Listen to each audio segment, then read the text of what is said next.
mediação, esse conjunto de ferramentas que a gente precisa é extremamente importante, né? A mediação ela é muito baseada na oralidade, então realmente a importância é a comunicação, né? A linguagem verbal.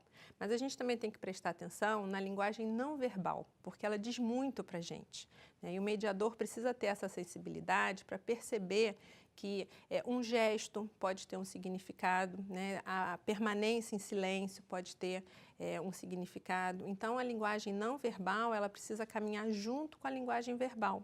E o mediador, ele tem que prestar atenção, ele tem que ficar atento ao que a pessoa diz, mas como ela diz. Mas se a gente souber ter isso à mão, né, como profissionais, e cuidar até da qualidade do nosso olhar, sem dúvida nenhuma, isso potencializa qualquer outro tipo de intervenção que a gente possa ter e fundamentalmente contribui com o que a gente chama de rapport na mediação, né, que é o estabelecimento dessa confiança, dessa relação empática entre mediador e parte, que no final das contas acaba sendo decisivo para diversas outras questões que já não tem mais a ver tanto com a comunicação não verbal. E é interessante que a gente tem uma ferramenta que a gente chama de validação, não é isso?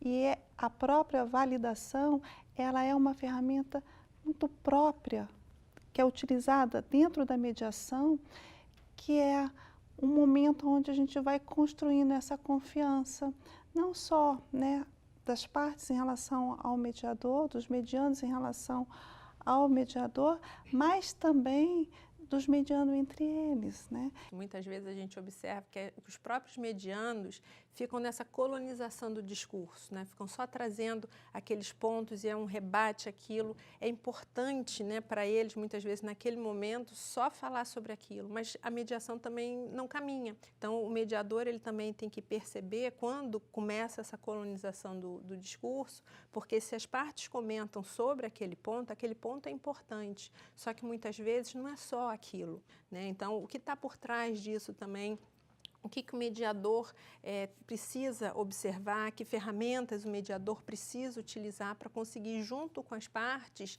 sair dessa colonização desse discurso. E a ideia é a gente poder demover as pessoas desse ranço posicional, que às vezes não é uma posição que a gente tem na mediação, são vislumbres dessa posição em uma infinidade de micro situações ou de questões. Então, as perguntas, elas colocam projeções de cenário, elas colocam as perguntas, na verdade, o que elas são? Elas são marcadores de contexto. Se eu peço para alguém, gentilmente, refletir sobre algo, eu estou mentalmente levando essa pessoa a um outro lugar e, eventualmente, pode ser um lugar de saída daquela situação em que ela está. As ferramentas, elas são utilizadas para fazer uma intervenção no processo, para que ocorra algum tipo de mudança, né? Mas que mudança é essa que se espera? Como poderá ser feita, né? E como você está bem colocando, a gente trabalha muito com a escuta ativa, na qual faz parte essas perguntas, né? É uma arte. Perguntar assim como escutar é uma arte, mas é uma arte também que pode ser aprendida, que pode ser treinada. A mediação, ela é prática, ela exige treinamento. É importante o mediador estar sempre atento a querer cada vez mais desejar saber. Eu acho que o que move a mediação é esse desejo do mediador em querer saber sobre as pessoas que estão ali envolvidas no processo, querer saber sobre aquilo que ele fez e que promoveu mudança, querer saber sobre outras ferramentas possíveis que possam ser utilizadas, né, e possam promover transformações ali naquele momento, e como que isso aconteceu e para que isso acontece e qual elaboração é possível, né? A mediação, essas ferramentas, a justiça restaurativa é uma intervenção que pode ser feita num sujeito que promove mudanças, né?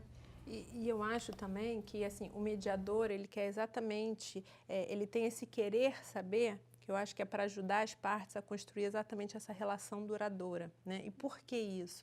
Porque a gente usa a mediação, o ideal não é, né, exclusivamente, mas é porque essas relações, que elas sejam continuadas no tempo, né? Então, exatamente porque essas relações vão permanecer ao longo de um tempo extenso, que as partes precisam ter essa boa comunicação, que essa criação de soluções sejam duradouras, que sejam possíveis, né? Então, o olhar do mediador é um pouco esse olhar investigativo. Por que que ele busca os interesses? Exatamente porque, ao buscar os interesses, ele consegue, junto com as partes, identificar aquelas questões e aí, assim, conseguir construir essa relação duradoura, porque essa relação vai permanecer no tempo, né? Então, uma relação que é importante para as partes, quaisquer que sejam os motivos, seja empresarial, seja familiar, as partes precisam manter aquele bom relacionamento e que esse relacionamento seja na melhor forma possível para as partes, né? E é muito importante realmente a gente ressaltar essa questão, né? Porque de fato é uma arte, mas também é uma imensa responsabilidade e também é uma técnica, né?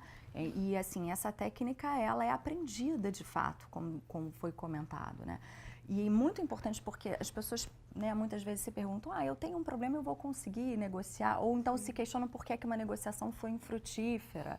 Quando hoje a gente consegue estudar e identificar que essa presença desse terceiro, que tenha de fato habilidade na condução dessas técnicas, porque também não é só um aprendizado teórico, é como é que eu materializo isso no ambiente comunicacional e qual o efeito efetivamente transformador que a gente consegue implementar num sistema conflitivo, né? E o mediador é um profissional que ele está treinado em relação a isso. Então, a intervenção dele, desde as técnicas de mediação, produz um salto qualitativo, né, na abordagem do conflito, que é justamente o que permite um resultado diferente, né? E o mediador, ele vai ser aquele profissional habilitado para identificar essas oportunidades de costura e de qualificação dessas trocas comunicacionais e fazer isso como uma grande engenharia, porque você tem um grande arsenal técnico e num dinamismo da oralidade você tem que perceber qual a técnica adequada, como é que você utiliza e como você estrutura as técnicas dentro de um procedimento, né?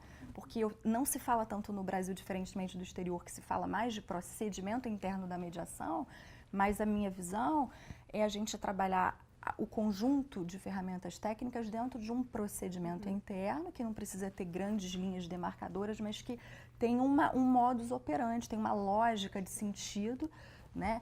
E essas coisas têm que estar orquestradas juntas, né? O que é um desafio, mas é a beleza do que a gente faz, né? E é como a gente consegue ampliar os resultados.